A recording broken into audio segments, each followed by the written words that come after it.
want the handbrake right here. I actually have been wanting to relocate this thing. I just really haven't taken the time. And then this guy popped right in here. One of the things I wanted to do on this 350Z was the handbrake that was previously installed on this car when I bought it was off to the right. And I hate that because it's far. Normally I want the handbrake right here, right? I mean, here is good, but like, you know, I got long arms, so it's kind of tough. Being out here, you know, you're at full arm extension. It's not ideal. What you really want is for it to be right here, right? And so I actually have been wanting to relocate this thing. I just really haven't taken the time. But what we're gonna do today is show you a new product that I wanna make, which is something that I actually did on one of my previous cars. Now that's out of the way. You can see they made a plate over here, picks up on those mounts, a little extra support right there. But what I want to do is rebuild that to this side over on the driver's side where it's convenient, where you actually want it to be. And I'm going to utilize these bolt-in plate mounts. First thing I got to do is remove the handbrake, remove the shifter plate, and get my measurements and start transferring it over to the computer. All right. Oh. So hard to get in and out of this thing.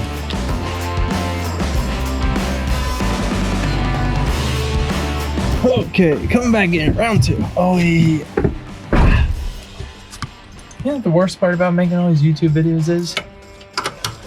You can't listen to your music while you work. So I gotta work in silence.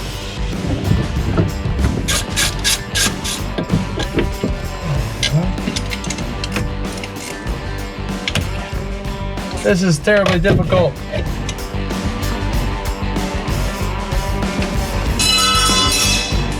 Yeah, crap.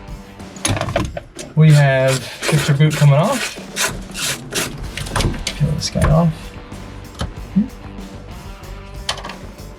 We're gonna clean that up, and I'm gonna make a plate that bolts in there.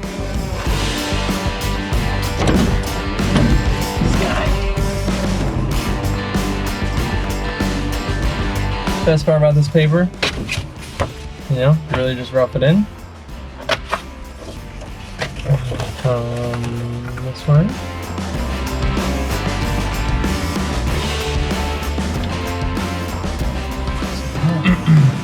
Because the reason why I wanted to do this little paper template is I have this. I'm gonna line this guy up just the way I want it to be.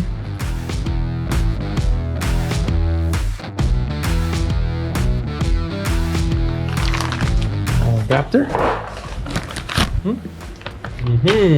Now we are cooking.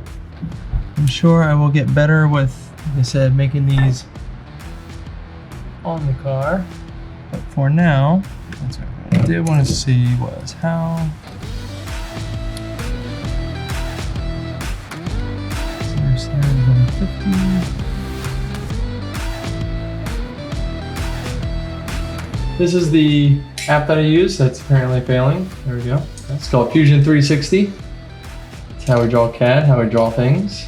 For our new WrightCNC table. First thing we do is draw our square.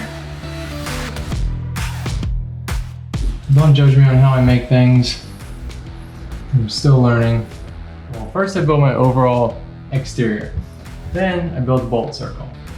Then I build the actual piece. Now, this is my pattern. Those are my corners.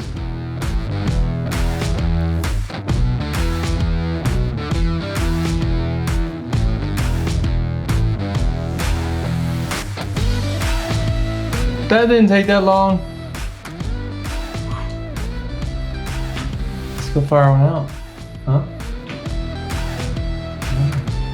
So, all right, next thing we do is we fire up our table and grab a little piece of scrap so we can give it a little trial run, a little template action, if you will. Let's see here. We check our overall dimensions, make sure we have enough material on the piece.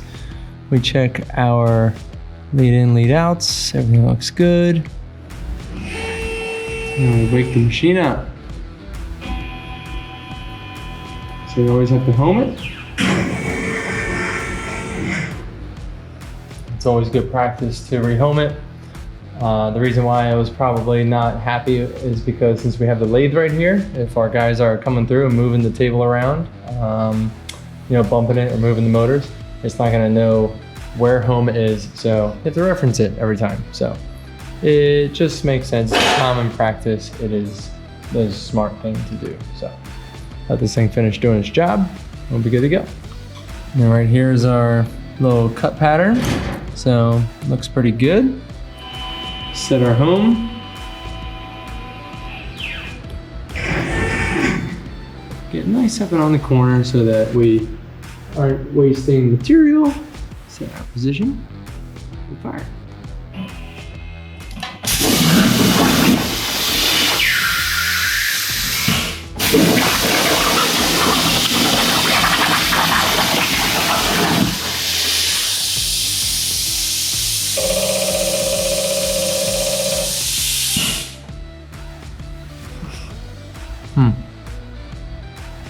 It's pissed.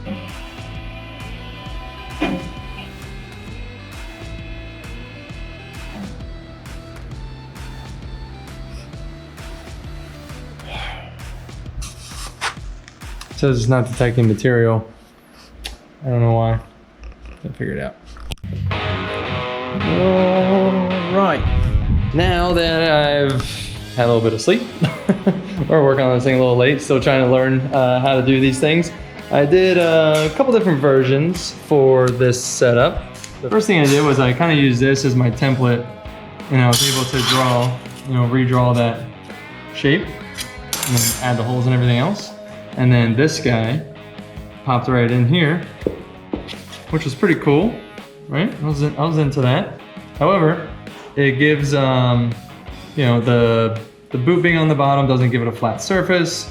And even if I try and stack it on this material is super thin. It's not gonna be strong enough to hold the handbrake. It's gonna wanna twist and pull. So good execution, good practice, but not ideal. Version 2, I took it and traced it around the inside ridge of the training tunnel to get as much material as possible to get some extra strength and for this to go on top of it. So, you know, still utilizing the boot because nobody wants a stinky car.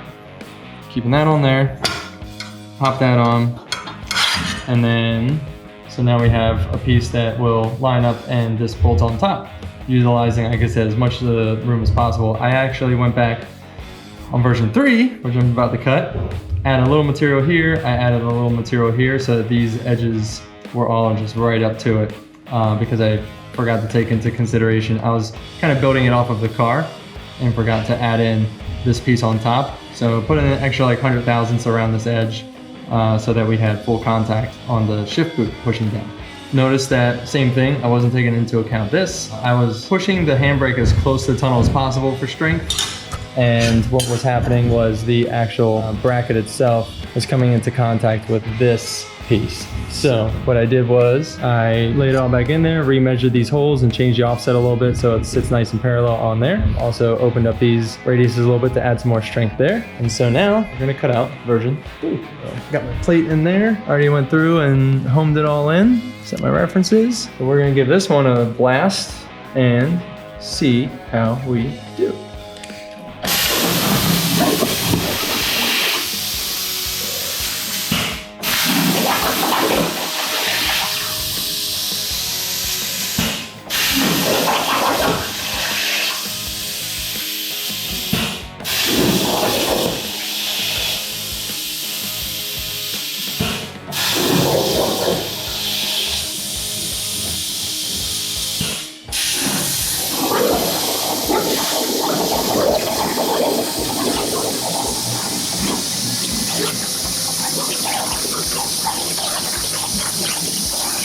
This is a Corvette that we found for pennies on the dollar, and with how gnarly these frames are laid out, they're just pretty well built race cars. So just gonna take one apart and get a little weird with it and see what we can do.